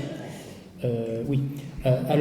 C'est pas une notion juridiquement consacrée, c'est-à-dire notion de terrorisme d'État, c'est plus une expression politique qu'on va utiliser, mais elle n'est pas consacrée juridiquement. Et d'ailleurs, en fait, la notion même de terrorisme au niveau international n'a pas véritablement de définition fixe juridiquement. Ce sera plus en France, enfin au niveau des législations nationales, qu'on a une définition de ce qu'est le terrorisme, définition d'ailleurs très imparfaite, qui fait que finalement ça devient une espèce de vecteur de répression qui va être utilisé pour pénaliser des mouvements militants ou qui va être utilisé de manière totalement déformée. Donc moi je suis toujours mal à l'aise avec cette notion de terrorisme justement en raison de l'usage qui en est fait. Donc je ne sais pas si... Pourquoi pas, on peut parler de terrorisme d'État à partir du... Si on a une définition qui consiste à dire qu'un terrorisme d'État, c'est lorsqu'un État utilise des moyens de nature à semer la terreur chez une population, dans ce cas-là, pourquoi pas parlons de terrorisme d'État. Mais le problème, c'est qu'il peut y avoir un effet boomerang qui fait que cette notion de terrorisme est utilisée aussi contre nous. Et j'en profite pour dire que ce qu'on a observé en tant que juriste, je pense plus aux juristes pénalistes, moi je suis plus pénaliste, c'est-à-dire que je suis plutôt spécialiste du droit pénal. On a vu depuis le 7 octobre 2023 une avalanche de procédures s'abattre sur des personnes avec des qualifications pénales qui sont soit l'incitation à la haine, soit l'apologie du terrorisme, dans des contextes totalement abusifs, mais vraiment totalement abusifs. Alors, abusifs à deux niveaux. Au niveau des parquets déjà, c'est-à-dire qu'il y a les parquets, les procureurs qui vont poursuivre des personnes pour apologie du terrorisme alors que vraisemblablement, juridiquement, c'en est pas. Donc il faut vraiment avoir une interprétation extensive de la loi pénale pour laisser penser que c'est du terrorisme, alors qu'en France, comme d'ailleurs dans les autres pays, le droit pénal s'interprète de manière stricte. Donc vous ne pouvez pas en fait utiliser ces qualifications d'apologie du terrorisme. Alors le fait que les parquets s'en emparent de cette manière-là, j'ai presque envie de dire que, hélas, au regard du statut du parquet en France et du cordon ombilical, du lien hiérarchique qu'il y a entre le parquet et le pouvoir exécutif, vous savez que en France, le parquet a cette particularité d'être hiérarchiquement subordonné au garde des Sceaux, de telle sorte que le garde des Sceaux, souvent, n'a même pas besoin de donner des consignes pour que les parquets savent très bien ce qu'ils doivent faire. Vous avez effectivement une application de cette nature-là qui a détourné cette notion d'apologie du terrorisme. Je pense par exemple, vous savez, à l'affaire de M. Delesco à Lille, qui a été condamné pour apologie du terrorisme en première instance. Il y a un appel en cours. Moi, je peux vous dire, ayant lu l'arrêt, et tous mes collègues pénalistes pourraient vous dire exactement la même chose. D'ailleurs, il y en a plein qui ont écrit des articles dans les revues juridiques qui, hélas, n'ont pas grand écho auprès de vous parce que c'est réservé aux revues juridiques. Mais en vérité, tout le monde est d'accord pour dire que cette condamnation est totalement abusive. Mais vraiment totalement abusive. On peut avoir un débat, mais véritablement, elle est totalement abusive. Et c'est là où c'est presque encore plus grave, c'est que les parquets, à la rigueur, fassent une utilisation abusive au niveau des poursuites, on s'y attendait. Mais que les juges suivent, c'est-à-dire que les magistrats du siège, quand ils doivent se prononcer sur la question, prononcent des condamnations de cette nature-là, là c'est encore plus grave. C'est encore plus grave parce que ça veut dire qu'il y a un garde-fou qui saute. Alors, c'était en première instance, l'affaire de Lescaut, on attend ce que dira la cour d'appel, mais quand même, voilà, c'est un premier signal d'alerte qu'on doit avoir en tête. Et pour ajouter quelque chose là-dessus, il y a aussi des procédures qui existent et qu'on ne voit pas. Même nous, en tant que spécialistes de la question, on ne les voit pas parce qu'on n'y a pas accès. Et je pense notamment à une procédure, vous connaissez peut-être, qui s'appelle la composition pénale. Composition pénale, c'est par exemple, on vous a mis en garde à vue pour une infraction, par exemple incitation à la haine ou apologie du terrorisme, et à la fin de votre garde à vue, le parquet, donc le procureur, vous propose de ne pas aller plus loin, c'est-à-dire qu'on ne va pas aller jusqu'au jugement devant un tribunal correctionnel, mais on fait une composition pénale, c'est-à-dire que, en gros, vous reconnaissez votre culpabilité et en échange, vous avez une peine pas trop lourde. Voilà. Et du coup, ça, c'est pas public. C'est-à-dire que moi, j'y ai pas accès, vous n'y avez pas accès, on ne sait pas trop comment ça se passe, c'est vraiment dans les couloirs des palais de justice. Et personnellement, et quand j'en discute avec d'autres organisations, que ce soit la FPS, Urgence Palestine, etc., et qu'on se fait des retours d'expérience, des retours de terrain, en fait, il y a énormément d'affaires où ces qualifications d'incitation à la haine et d'apologie du terrorisme ont été utilisées de manière complètement abusive et où des personnes ont fini par reconnaître leur culpabilité. Moi, je vous donne un exemple, parce que j'en ai parlé tout à l'heure en privé avec quelques personnes, mais je le redis, parce que c'est un exemple qui me marque beaucoup. Donc moi, j'ai su, je ne vous dirai pas comment, parce que je ne veux pas révéler mes sources, mais j'ai su qu'à Paris, par exemple, il y avait 2 étudiants qui ont fait l'objet d'une composition pénale pour incitation à la haine. Et quel était leur crime? C'était d'avoir tagué sur un mur 2 choses. Première chose, génocide. Et deuxième chose, Free Gaza. Incitation à la haine. Juridiquement, ça ne tient pas 2 minutes. C'est impossible de condamner quelqu'un pour ça. Mais alors, ces 2 étudiants en question, jeunes, je crois que c'est 19 et 21 ans de mémoire, eh bien, qu'est-ce qui se passe? Ils sortent de 24 heures, un peu plus, mais je crois qu'ils ont fait 36 heures, mais de garde à vue. Ils sont fatigués, ils ont envie que ça se termine. Leur avocat leur dit « Non mais franchement, reconnaissez pas votre culpabilité. Si vous allez au tribunal correctionnel, de toute façon, vous allez être relaxé. Donc, refusez. » Mais eux, ils disent « Non mais en fait, on veut juste que ça s'arrête. On veut juste que ça s'arrête. » Donc, ils reconnaissent leur culpabilité. Le parquet avait proposé pour chacun d'entre eux 200 € d'amende, donc ça allait. Ça aurait pu être une peine plus importante. Mais toujours est-il qu'ils se retrouvent avec une mention dans le casier judiciaire, incitation à la haine, et après, ça peut créer des problèmes à l'avenir quand on cherche un emploi, etc. Et moi, comme tous les spécialistes de cette question pénale, on n'a pas, si vous voulez, de retour chiffré sur le nombre de fois que c'est arrivé, on ne sait pas à quelle fréquence, et justement là je suis en lien avec des organisations pour essayer justement de recenser des cas et de produire une note juridique pour alerter les pouvoirs publics et surtout l'opinion publique sur cette question-là. Ensuite, alors vous m'avez demandé, très bonne question, la question de finalement si jamais l'État français est condamné pour non-respect de son obligation de prévention du génocide, à quoi sert l'astreinte? Parce qu'effectivement, il serait condamné sous astreinte, c'est-à-dire que le Conseil d'État constaterait que l'obligation n'est pas respectée et l'obligerait vraisemblablement à mettre en place une politique en adéquation avec cet objectif et cette obligation de prévention du génocide sous astreinte. Alors, l'astreinte, j'imagine, ne serait pas d'un niveau très élevé, mais en tout cas, si cette astreinte était prononcée, c'est effectivement le Trésor public qui la paierait, mais on va dire que ce qui est attendu à travers une telle condamnation, ça serait davantage l'aspect symbolique. C'est-à-dire que la France serait condamnée par le Conseil d'État, ça veut dire que la France aurait, juridiquement parlant, et devant, si vous voulez, devant l'opinion publique, l'obligation d'agir pour prévenir ce génocide. Donc, on va dire que l'astreinte, c'est même pas la dimension la plus importante de la question, c'est plus le volet condamnation officielle par le Conseil d'État, qui normalement devrait inciter la France, en tout cas c'est ce qu'on espère, à agir conformément au droit international. Ah oui, la question, du droit maritime. Et je pense que on vous avez fait référence au cas des flottilles. Et des interceptions qui ont eu lieu, je le rappelle, dans les eaux internationales. Ça a été parfaitement démontré, prouvé. Donc ça veut dire qu'il y a des militaires israéliens qui sont allés dans les eaux internationales pour arraisonner ces flottilles et ensuite enlever et enfermer ces occupants. Ça s'analyse comme des crimes.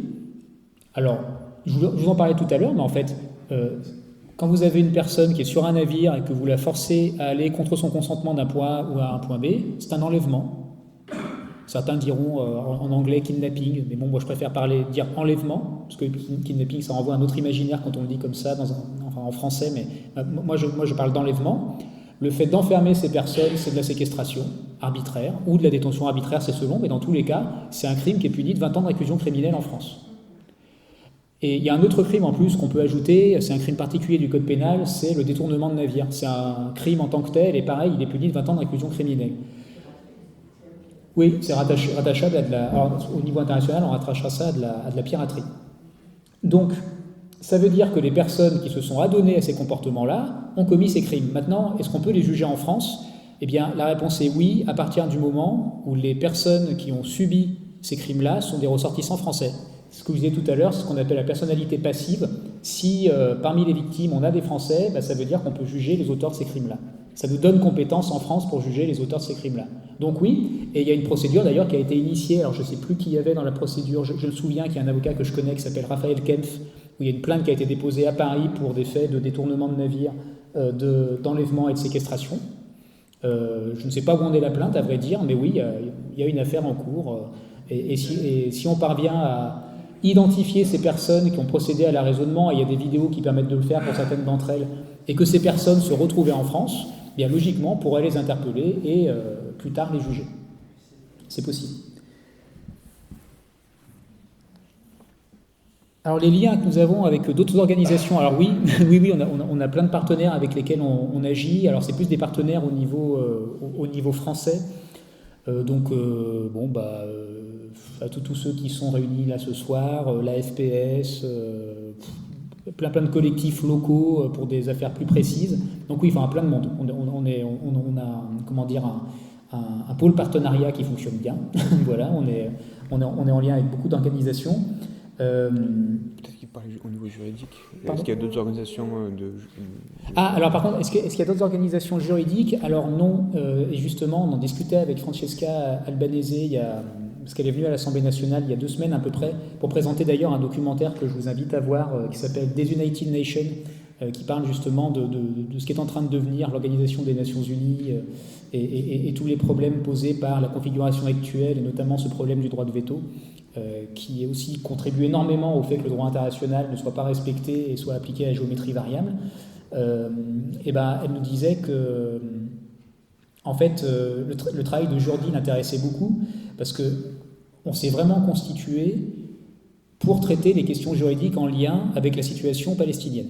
C'est-à-dire en fait, on ne traite pas d'autres conflits. On est vraiment centré là-dessus. Et pourquoi on est centré là-dessus? C'est pas que les autres conflits ne nous intéressent pas. D'ailleurs, dans notre association, il y a plein d'avocats qui en fait sont sur plein de fronts à la fois, qui par ailleurs, par exemple, là s'occupent en ce moment de la question du Soudan, etc. Mais on a vraiment décidé de se concentrer sur cette question-là, parce que c'est ça qui nous a fédérés au tout départ, premièrement, et deuxièmement, pour une raison d'efficacité. C'est-à-dire que c'est déjà, vous l'imaginez, en termes d'investissement personnel, c'est déjà très important de s'occuper de tout ce que je vous ai évoqué précédemment. Donc si on se diversifiait trop, on perdrait probablement en efficacité. Et elle nous disait qu'à sa connaissance, on est, on va dire, la seule association de juristes qui s'est constituée spécialement pour traiter de ce conflit-là. Donc on n'est pas en lien avec des associations de juristes, par exemple, au niveau européen. Par contre, on peut être en lien, effectivement, avec, je sais pas, des universités. Là, par exemple, on est en lien avec un collectif d'universitaires belges qui produisent une note contre certaines politiques du gouvernement belge. Voilà, on a des coopérations qui dépassent largement le cadre de la France, mais qui ne sont pas nécessairement des coopérations avec des juristes. Étant précisé que dans notre association, on a aussi des juristes qui ne sont pas français. C'est-à-dire qu'on a des juristes on a des juristes égyptiens, des juristes canadiens, des juristes du Royaume-Uni, des juristes indiens. Voilà, on a on va dire une épaisseur internationale.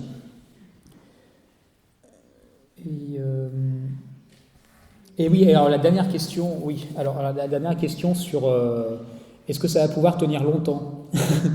Est-ce que ça va pouvoir tenir longtemps, ce droit international qui a des principes qui, me semble-t-il, sont louables, mais qui ne s'appliquent pas dans leur plénitude selon les situations, cette application dysfonctionnelle étant encore une fois due aux institutions actuelles, notamment à la manière dont fonctionne l'ONU, et tout particulièrement ce Conseil de sécurité et son droit de veto qui fait obstruction à des initiatives pertinentes sur le plan du droit international et qui au contraire donne priorité à des initiatives qui vont complètement à rebours du droit international confère le plan Trump, voilà, qui est exactement l'exact opposé de ce qu'est le droit international. Eh bien, moi je pense que non, et je pense qu'on est beaucoup de juristes à penser que non. De toute façon, le fonctionnement actuel de l'ONU est le reflet d'un monde qui n'existe plus. C'est-à-dire que l'équilibre des puissances a quand même beaucoup évolué. Je ne pense pas qu'il soit légitime que ces 5 puissances-là aient un droit de veto, contrairement à d'autres pays émergents, par exemple, qui pourraient tout à fait le revendiquer. Mais d'un autre côté, là c'est toujours le problème du serpent qui se mord la queue, c'est qu'on se rend bien compte qu'il ne faudrait plus de droit de veto, et pour qu'il n'y ait plus de droit de veto, il faudrait une résolution du Conseil de sécurité qui en décide, et au Conseil de sécurité, il y a un droit de veto. Donc en fait, je ne sais pas comment cette histoire va se terminer, je n'en sais rien, mais en tout cas, oui, il y a quand même des juristes spécialistes du droit international par le monde qui essayent de proposer des modèles alternatifs, des modèles de réformation de la manière dont fonctionne l'ONU actuellement. Mais je crois que la crise actuelle est une crise qui va être très difficile à traverser par l'ONU, ça c'est sûr. C'était sur le compte de l'UJFP, en gros, quels étaient les recours juridiques, quels étaient les recours juridiques sur ces questions-là. Alors là, c'est compliqué. Alors, il y a des choses sur lesquelles on peut agir au plan national. Imaginons que ce soit par exemple une banque française qui stoppe le compte, enfin, qui cesse ses activités sans justification pour le faire. Dans ce cas-là, il y a des mécanismes en droit international qui permettent de contester la décision. Par contre, si la décision vient par exemple, je sais pas, d'un décret ou d'un acte du gouvernement américain, là, c'est plus difficile de contester. Vous pouvez théoriquement contester, si le droit américain le permet, sur le territoire américain, mais bien évidemment, vu la configuration actuelle, c'est difficile d'imaginer que le recours puisse prospérer. Donc on va dire qu'il y a des recours pertinents en France quand ils peuvent exister, et il y a des recours qui peuvent être mis en place au niveau d'autres États, mais qui matériellement sont difficiles à mettre en œuvre. À mon tour. Alors, il y a beaucoup de questions, je vais essayer d'être précis. Alors, première question, oui, alors effectivement, déjà pour cette action contre les soldats franco-israéliens, c'est des associations qui sont à la baguette. Donc, je ne me souviens plus de toutes les associations, je sais qu'il y a la FIDH dedans, mais il y en a plein d'autres, etc. Alors, est-ce que concrètement, ça pourrait véritablement être jugé en France? Oui, il y a deux conditions.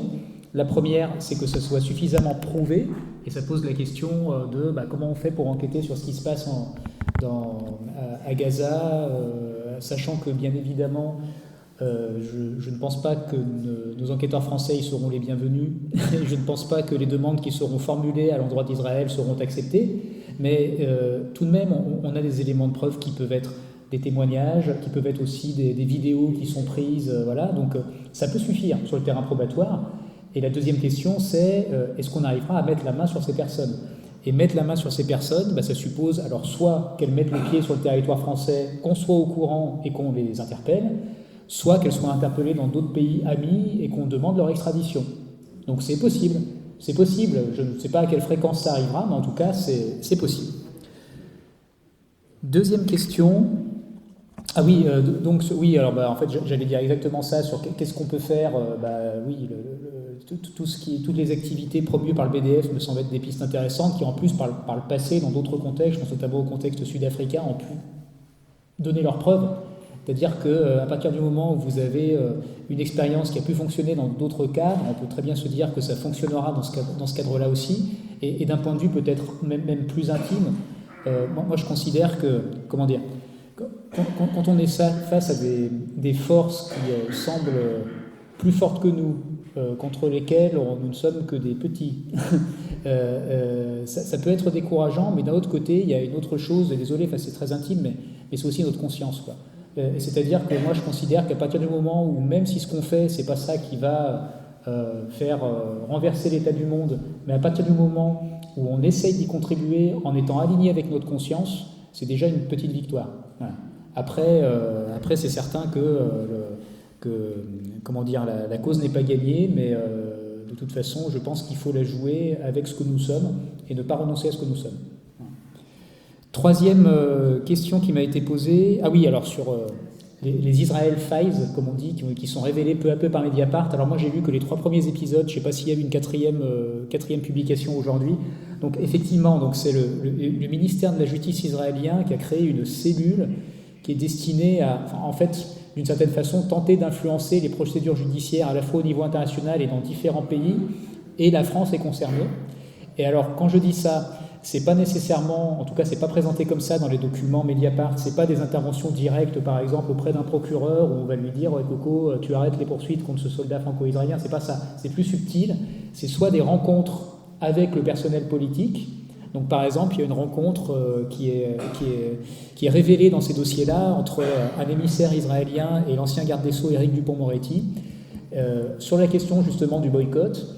Et il se trouve, y a-t-il un lien de cause à effet? C'est ce que sous-entend le document Mediapart, et c'est certainement vrai, qu'après cette rencontre, le garde des Sceaux Dupond-Moretti, on est en 2020, donc là, ou en 2022, je crois qu'on est en 2020, donc ça commence à remonter un petit peu, le garde des Sceaux prend une circulaire qui en fait rappelle en gros que le boycott c'est possible, mais à des conditions assez strictes, notamment de ne pas inciter à la haine ou à la discrimination, et qui en fait donne une feuille de route au parquet où il fait comprendre que quand même le boycott c'est bien, mais ça va 5 minutes. Enfin, c'est un peu ça l'idée. Donc vous voyez que finalement cette rencontre a eu une influence, parce que c'est des consignes ensuite qui sont données aux parquetiers, aux magistrats du parquet, donc qui peuvent les suivre.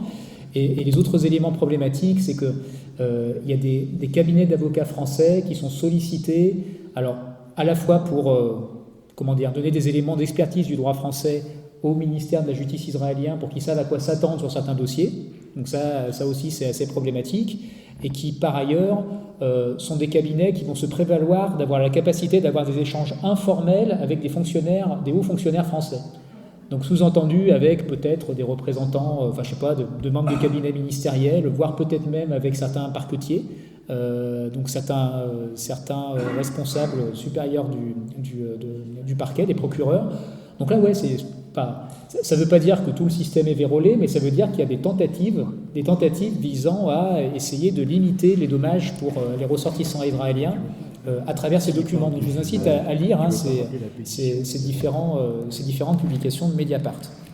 Juste rappeler, je crois que tu l'as pas dit, mais la rencontre avec Dupond-Moretti fait suite à la décision de la Cour européenne des droits de l'homme de dire que le boycott, l'appel au boycott fait partie de la liberté d'expression, et qui finalement a entériné le fait que BDS est légal, et qui a cassé la décision de la Cour de cassation, qui a dû d'ailleurs revoir sa copie et a suivi la décision de la CEDH. Et ce qui fait que l'appel au boycott est légal. C'est ça surtout qui a amplifié en fait l'action d'Israël envers la justice française sur cette question-là. C'est ce que explique Mediapart. Ça a vraiment été un coup dur pour eux, et ils ont tout fait pour essayer de limiter la portée de cette décision.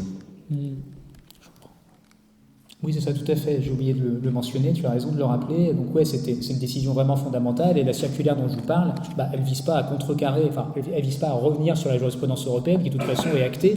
C'est simplement, elle vise effectivement à minimiser les effets. Donc si parfois, en tant que militant BDS, pour certains d'entre vous, vous avez quelques ennuis, même si finalement ça ne se solde pas par une condamnation, c'est aussi un petit peu à cause de cette circulaire. Vous voyez que ça a quand même des impacts concrets, donc c'est très problématique.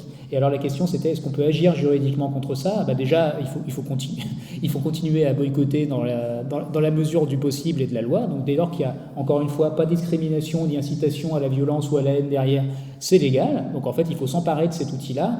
Et puis par ailleurs, pour ce que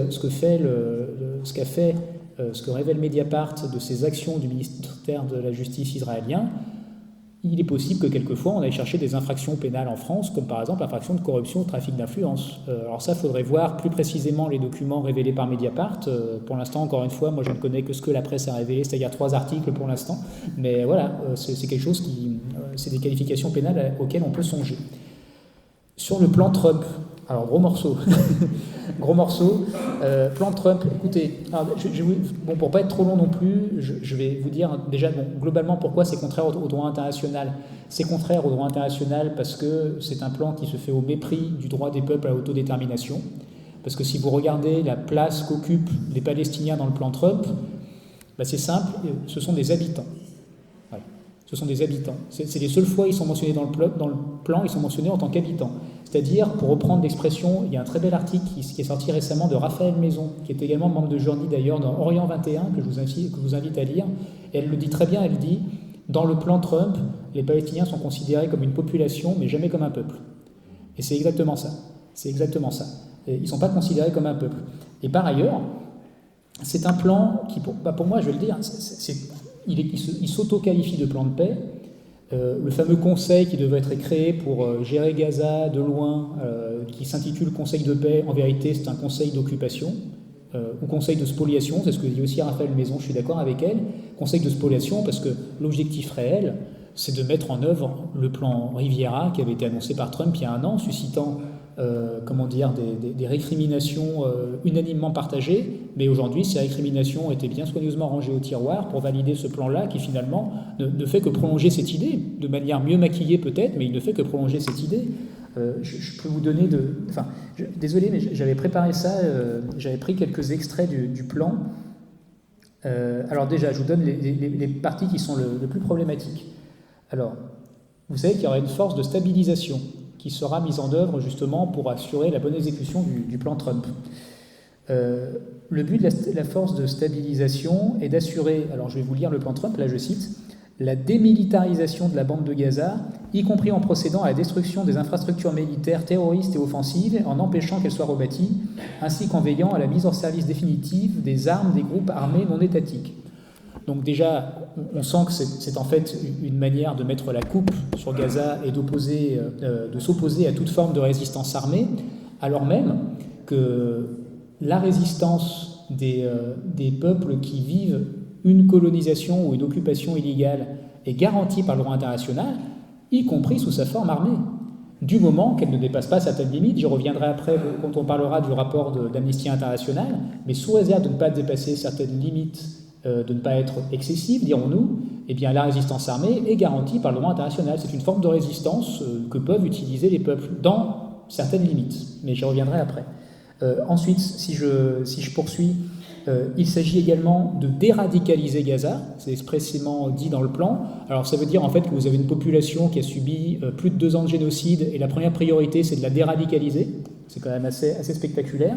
Et alors sur le plan économique, alors là c'est peut-être le passage moi, qui me fait, un des passages qui me fait le plus bondir, je vous le dis, je vais lire. Le plan de relèvement économique, et là je commence à citer, sera élaboré par un groupe d'experts ayant contribué à la naissance de villes prodigieuses parmi les plus modernes et prospères du Proche-Orient. Nombre de projets d'investissement intéressants et d'idées de développement prometteuses émanant de groupes internationaux animés de bonnes intentions seront examinés, le but étant d'élaborer un cadre régissant à la fois les questions de sécurité et les questions de gouvernance qui soit à même d'attirer et de faciliter des investissements générateurs d'emplois, de débouchés et d'espoir pour la future Gaza. Enfin, on dirait un tract électoral d'Emmanuel Macron. Enfin, je veux dire, c'est pas un plan de paix, c'est un plan d'exploitation économique. Et en plus, il se trouve que le fameux conseil soi-disant de paix, que moi j'appelle d'occupation, il se voit doté par la résolution de la personnalité morale pour passer des contrats, pour pouvoir justement atteindre cet objectif de développement prospère. D'ailleurs, pour ceux qui connaissent un petit peu la rhétorique de Trump, qui le suivent un petit peu en anglais, le mot prospère revient à peu près, ça fait partie des 25 mots qu'il aligne à peu près tout le temps. Donc en fait, si vous voulez, c'est véritablement une manière d'exploiter aussi les ressources naturelles de Gaza, parce que leur statut à ces ressources naturelles, on n'en parle pas, mais on sent que c'est ça qui est derrière. C'est qu'on veut exploiter, et notamment la question gazière. Vous savez qu'au large de Gaza, il y a des gisements de gaz, et en fait, c'est ça qu'on veut exploiter. C'est ça qu'on veut exploiter. Et alors juste, pour terminer sur le droit de l'autodétermination, parce que pour que la résolution soit votée, il fallait quand même donner une perspective de la possibilité d'un État palestinien, etc. Et je vais vous dire la manière dont c'est affirmé. Donc, le Conseil d'administration transitoire œuvrera, et là je cite, jusqu'à ce que l'autorité palestinienne ait fait scrupuleusement exécuter son programme de réforme et que la reconstruction de Gaza ait progressé. Alors, poursuit le plan, les conditions seront peut-être réunies pour que s'ouvre un chemin crédible vers l'autodétermination palestinienne et la création d'un État souverain. Peut-être, mais enfin, ce peut-être est hallucinant. Enfin, l'autodétermination, c'est un droit, elle n'a pas à être conditionnée par quoi que ce soit.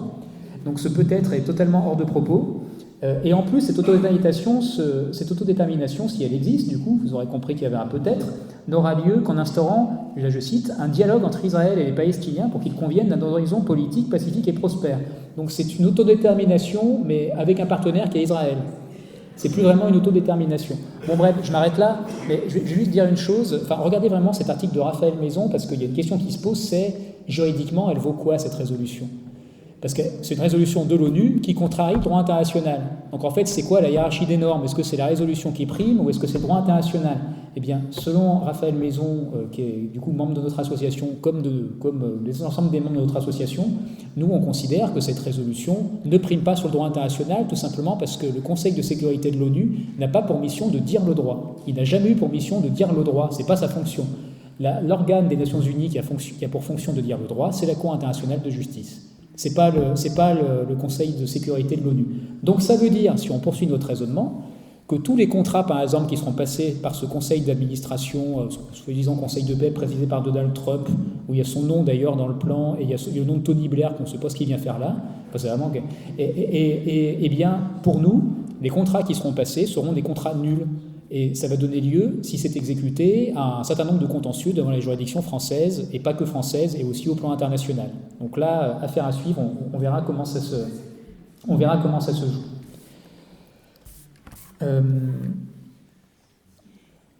Alors j'enchaîne. Question. Ah oui, comment on est perçu par la presse?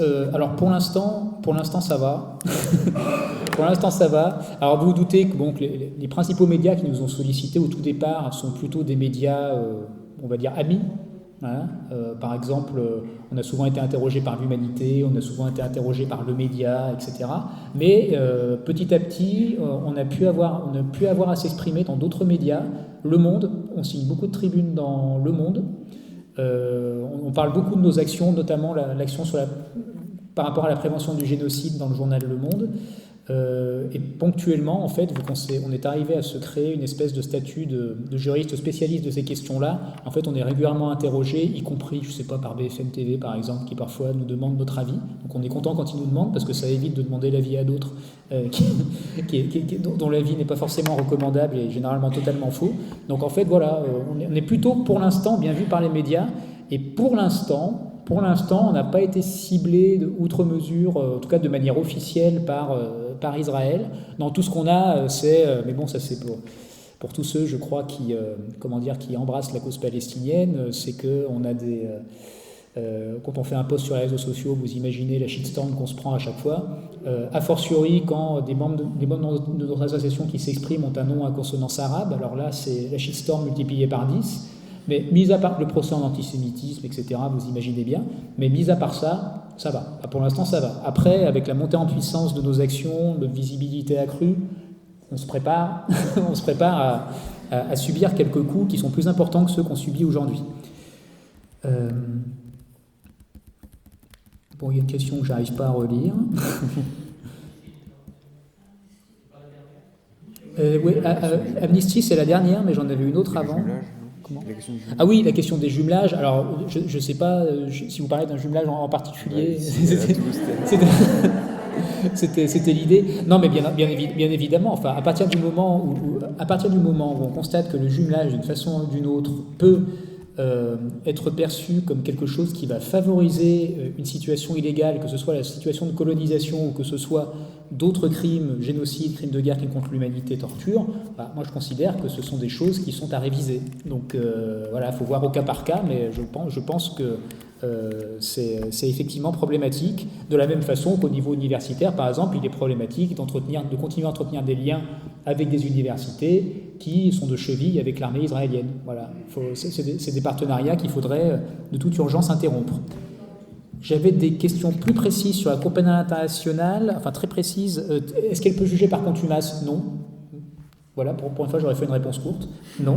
Et deuxièmement, est-ce qu'il peut y avoir une amnistie? Non, parce que les crimes internationaux, selon le statut de Rome, donc le statut de Rome, il est compétent pour juger les génocides, les crimes de guerre, les crimes contre l'humanité et les crimes d'agression, mais là, on n'est pas concerné. Ce sont des crimes considérés comme imprescriptibles.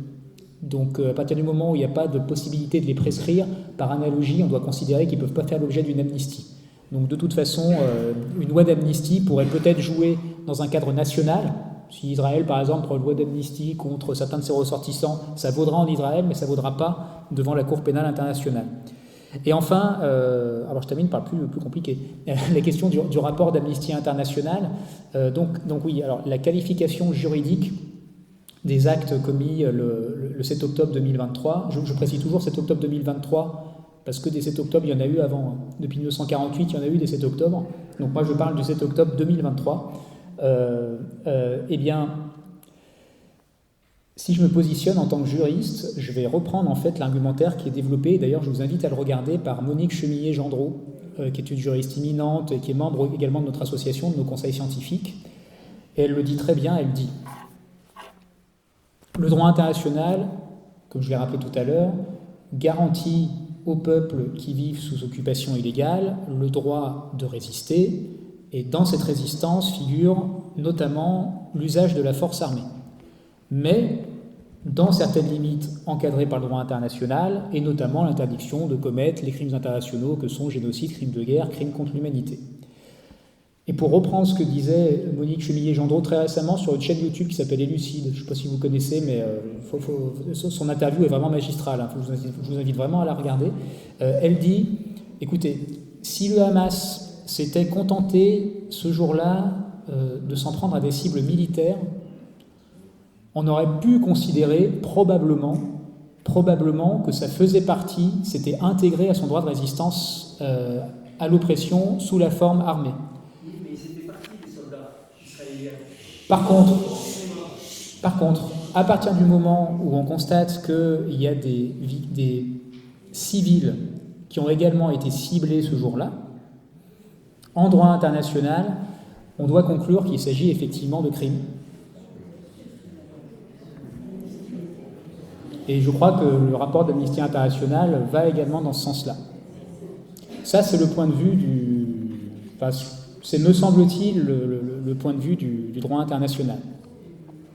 Mais je vais quand même ajouter quelque chose, et ça c'est Francesca Albanese qui le dit très bien parce qu'elle est également sur cette position-là.